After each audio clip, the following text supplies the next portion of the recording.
Hello, 6th graders. It's Mr. Carroll here. So today we're going to be talking about the Indo-European migration into India and the subsequent Vedic period.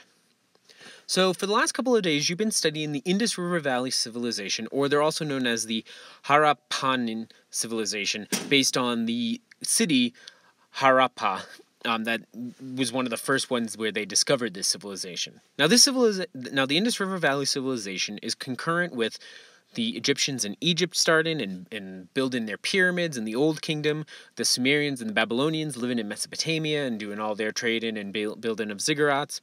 And we know they're a complex civilization, right? They created a brick that was pretty standardized. They created bath complexes and sewer systems. They had weights and measures. They grew all sorts of grains and crops. And so we know that they're complex. We just don't know as much about them because we still have yet to decipher their language. We know they wrote. You studied their seals and you saw a lot of the writing on those seals, but we don't know what those seals said. And starting around 2000 or 1900 BCE, the civilization starts to kind of fall apart. And you can see it here in the grayish-green area on the timeline. And the reasons for that are kind of unknown or uncertain, and they're complex and varied. People originally thought that it was an invasion, but that theory is no longer what they believe. It now is more connected with drought and the changing of some river courses and the shifting south of the monsoon winds. Remember the monsoon winds that we drew on our map of India a couple of days ago? Well, those winds seem to shift during this period for some reason. So because of this, the crops were failing and people were starving and people started to leave their cities and villages and move elsewhere. It's also around this time, around 1500 BCE, that we have a migration coming in from the north.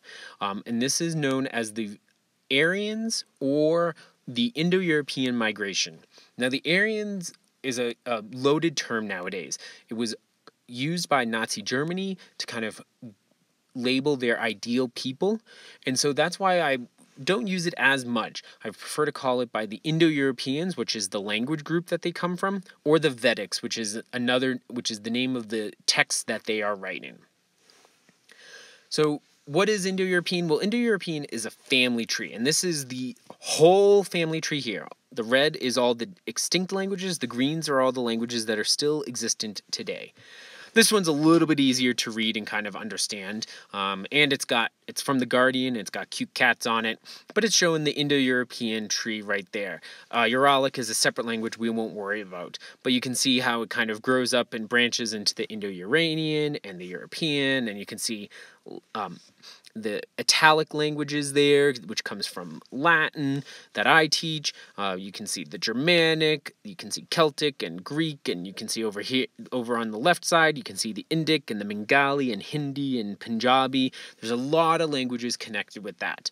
And so these people who are migrated in from the north speak this shared language. They're migrating actually from this purple region right around Ukraine, and they go all over the place. They are horseback riders. They know how to ride horses. They know how to they raise cattle.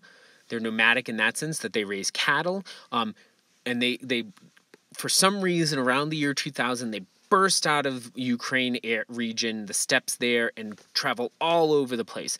It's the same time that the Mycenaeans are getting replaced by these, what was called the Doric invasion.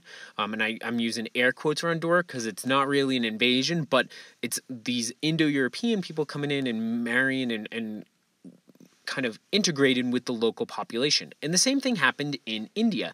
They integrated and kind of connected with this local population.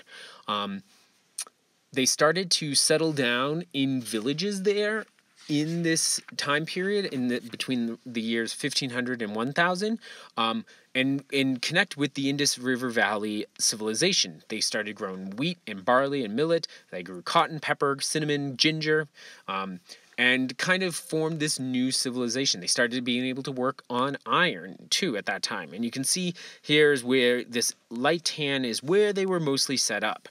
Now, they did not form kind of as complex a civilization as the Indus River. They were more focused on smaller tribes or clans, and each of these tribes were led by a Rajah, or a prince, And they created kind of small kingdoms, and they fought for cattle, and they fought for treasure, and they fought for land with each other. And they also, during this time, were writing. And that's why we know a lot more about the Vedic period than we do about the Indus River Valley Civilization, even though the Vedic was only about 1,000-ish years long, while the Indus River Valley was almost 3,000. So they were writing a script in a type of script called Sanskrit, and it's still used today. It's Sanskrit to Indians and Hindus is like Latin is to the Catholic Church. It's their religious language. But at this time, during this period, it's the language everyone's using, right? And it's used to record sales and trades and land ownerships. It's used to record stories and hymns and prayers. And these are recorded in what are in these sacred texts, which are known as Vedas. All right. And so there are 4 big Vedas: the Rig Veda, the Sam Veda, the Yajur Veda, and the Athra Veda. And they give the history of the Vedic people. So we end up knowing a lot more about them because of this. All right. And these Vedas are both sacred texts because they have prayers in it, but it's also a history. So it's kind of a huge combination of this.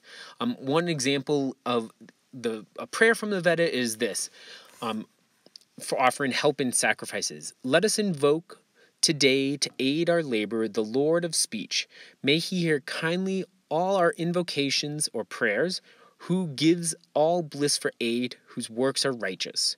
And that's from the Rig Veda, one of the earliest texts of this time. So because we have this language that we understand, because it shares similarities with other languages we know, and it's spoken, and descendant languages are still being spoken today from it, we are able to understand who these people are and much more about their civilization. All right.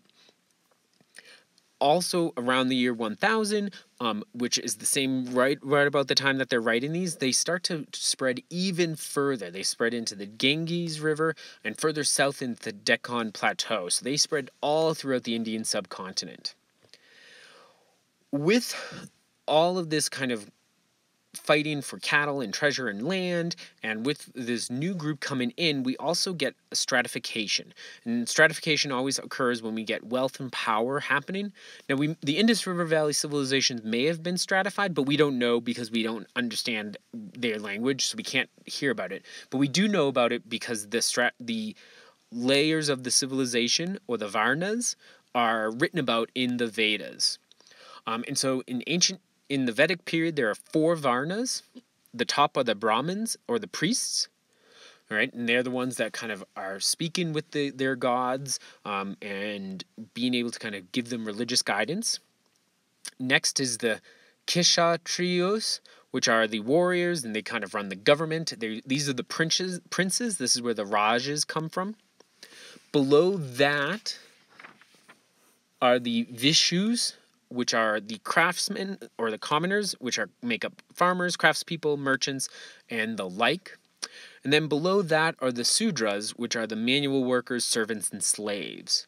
And as this kind of Varna system grows and evolves, it starts to break into smaller groups. Each of these 4 layers break into even further divided groups, which are called jatis, or the caste system, and it dictates what you can eat, it dictates who you can marry, what jobs you're allowed to take, and so all these kind of are developing in this Vedic period, and it's still present in India today. The caste system is still there today.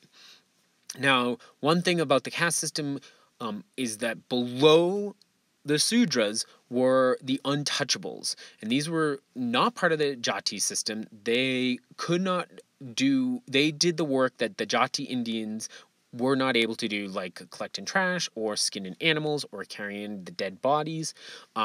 So they are known as these untouchables, and this is actually the group that these and the Sudras were the groups that Mother Teresa worked with, Saint Mother Teresa. with these Varnas and these Jatis, or these castes, we also have to remember that the Indian life is based around the family, and they at this time lived in an extended family. So there was grandmas and aunts and uncles and cousins would all be living with you at this time. The oldest male in the family was in charge of the entire household, similar to what happens in ancient Rome. The oldest man is in charge.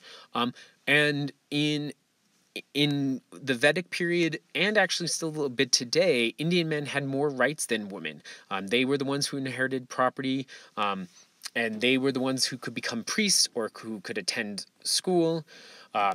The woman would only be educated at home, and they would be educated by a guru, a teacher who would be living with the family and teaching the boys and the girls until they're about your age right now.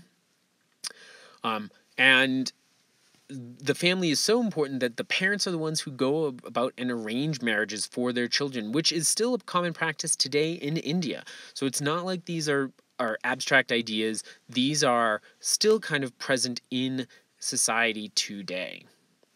So that's our talk about what the Indo-European migration looked like and what the Vedic period looked like. As always, if you have any questions, feel free to leave them in the comments or send me an email. I hope you're all doing well, and I will talk to you soon.